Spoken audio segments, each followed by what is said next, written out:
ఏవి కూడా మనము అడ్జస్ట్మెంట్ చేయకూడదు. దాన్ని అర్థమైందా మీకు? అడ్జస్ట్మెంట్స్ అంటే ఏంటో, కాస్త ఎట్లా కాస్త అట్లా ఏమవుద్దిలే అట్లా ఉండకూడదు.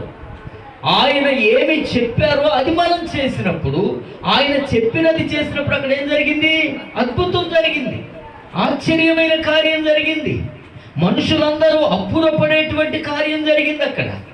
అలాగే మన జీవితాల్లో కూడా దేవుడు చెప్పిన మాట చెప్పినట్లుగా మనం చేయగలిగితే మన కుటుంబ జీవితంలో కావచ్చు, వ్యక్తిగత జీవితంలో కావచ్చు, అద్భుతమైన కార్యాలు చూడగలుగుతాం. హల్లెలూయా.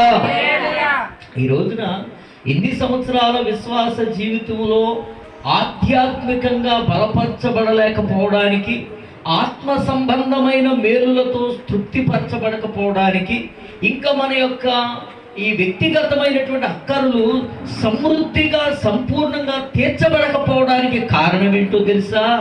ఈ లోకములో ఎవరు చెప్పిన పనైనా తూచా తప్పకుండా చేస్తావేమో, కానీ మనుషులు చెప్పిన మార్గాలలో కానీ, మనుషులు చెప్పిన మాటల విషయంలో కానీ తప్పకుండా నువ్వు చేస్తావేమో, కానీ మనిషిని మహిమకు మార్చగలిగిన దేవుడు చెప్పిన మాట మాత్రం ఈనాటి యొక్క ఆత్మీయ జీవిత ప్రయాణంలో ఉన్నటువంటి అనేకులు లక్ష్య పెట్టని వారుగా ఉన్నారు.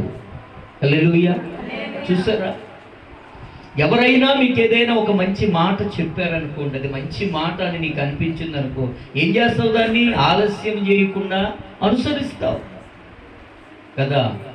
ఒక మనిషి చెప్పిన మాటే నీకు మంచిది అనిపిస్తే ఆ మనిషిని మహిమకు మార్చేటువంటి దేవుడు మరి ఎంత మంచి విషయాలు చెప్తాడు కదా. మనిషిని మించిన జ్ఞానవంతుడు కదా, జ్ఞానమునకు మితి లేని వాడంట ఆయన